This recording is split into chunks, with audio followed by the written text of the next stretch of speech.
আমরা এখন তোমাদের এমসিকিউ যে সাজেশন বই রয়েছে যেখানে 500টি এমসিকিউ রয়েছে সেখান থেকে আমরা তোমাদের এখন টাইপ 2 এমসিকিউ সমাধান করবো। তোমরা এখনও যারা আমাদের এই 500 এমসিকিউ সাজেশন বইটি সংগ্রহ করোনি দ্রুত সংগ্রহ করে ফেলো। দেখো 10 নম্বর প্রশ্নে কি বলেছে, ধনাত্মক আধানে আহিত কোনো বস্তুকে ভূমির সাথে সংযুক্ত করলে কি ঘটবে?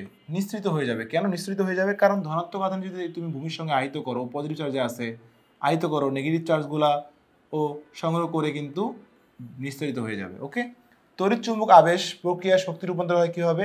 তড়িৎ চুম্বক আবেশ প্রক্রিয়ায় বিদ্যুৎ শক্তি থেকে চুম্বক শক্তি রূপান্তর হয়। এই যে খ নাম্বার অপশন। এরপর আমরা 12 নম্বর দেখি, কাচদণ্ডকে সিল্ক কাপড় দ্বারা ঘষলে ঋণাত্মক আধানে আহিত হয় কেন? কারণ সিল্কের আসক্তি অনেক বেশি, ইলেকট্রন আসক্তি অনেক বেশি। কোথায় আছে দেখো, সিল্কের ইলেকট্রন আসক্তি অনেক বেশি হয়। কোন পদার্থটি ইলেকট্রন আসক্তি সবচেয়ে কম হবে বলতো? ইবোনাইট অনেক বেশি, সিল্ক অনেক বেশি, পলিথিন অনেক বেশি, ফানেল কাপড়।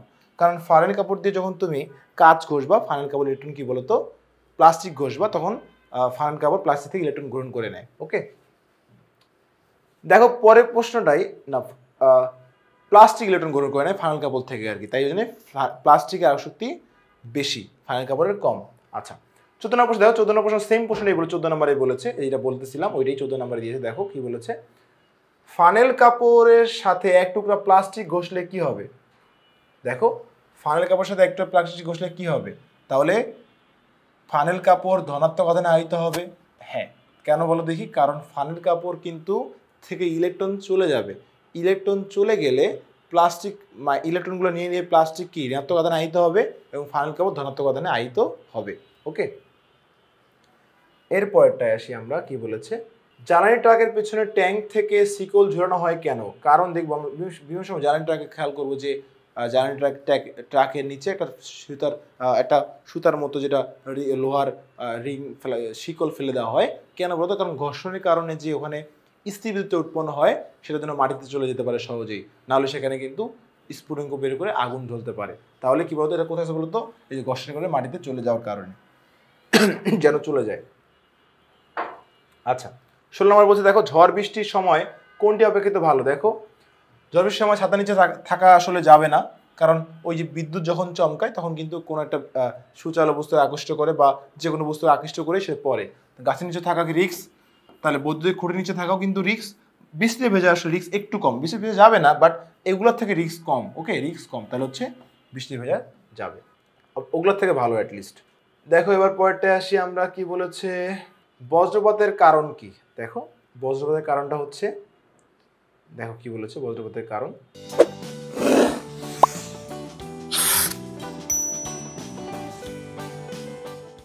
বজ্রপাতের কারণ কি? মেঘে মেঘে জমাকৃত পজিটিভ চার্জ সংঘর্ষ সহ, মেঘে মেঘে সংঘর্ষের কারণে কিন্তু বজ্রপাত হয়ে থাকে।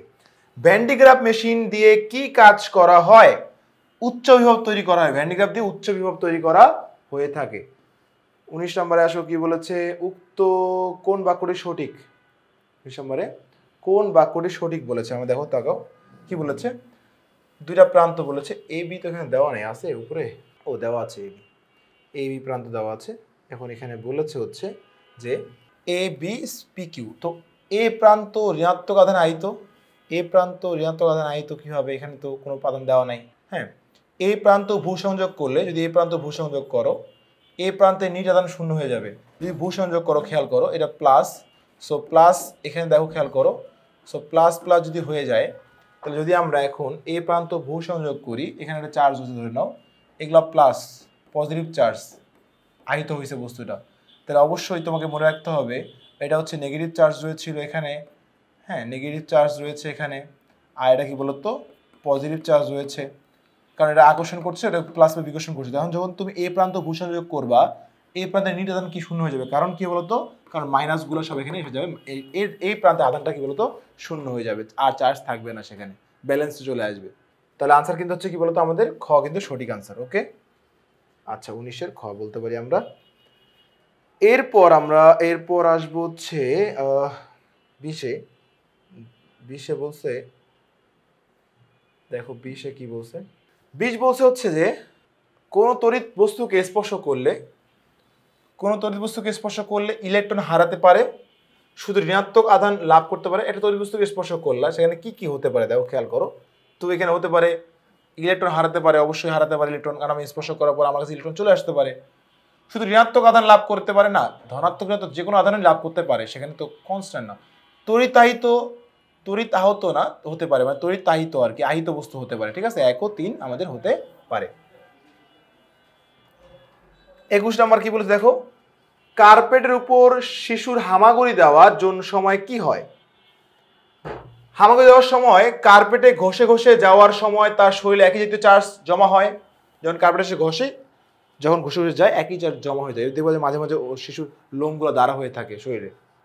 এরপর মাথার চুলগুলো খাড়া হয়ে যায়। এই যে মাথার চুলগুলো কিন্তু লোম দাঁড়া হয়ে যায়, মাথার চুলগুলো খাড়া হয়ে যায়, কারণ একটা একটার সঙ্গে বিকর্ষণ হয়ে যায়, কারণ একই চার্জ হয়ে গেছে, তো চুলগুলো একটার সঙ্গে বিকর্ষণ করে, মাইনাস মাইনাস। মাথার চুলগুলো একে অপরে আকর্ষণ করে না, বিকর্ষণ করার কারণে খারাপ হয়ে যায়। তাহলে 1 ও 2 হচ্ছে আমাদের সঠিক উত্তর। 22 আসো কি বলছে, বজ্রপাতের সময় চার্জ কি করে? বজ্রপাতের সময় বিশাল পরিমাণে পৃথিবীতে নেমে আসে চার্জ, বাতাসের ভিতর দিয়ে যাওয়ার সময় তাকে আহিত করে, আহিত করার কারণে কিন্তু বিদ্যুৎ চমকা, যেটা বলি আমরা, আয়নিত করে আর কি, আহিত আয়নিত একই জিনিস। বাতাসের তাপমাত্রা বৃদ্ধি করে। তাহলে 3 কিন্তু সঠিক উত্তর। বজ্রপাতের পাঠটা তোমরা রিডিং পড়লে বুঝতে হবে, এই জিনিসগুলো দেওয়া আছে। বজ্রপাতের সময় আকাশের মেঘে যখন বিপুল পরিমাণে চার্জ জমা হয় তখন কি হয়?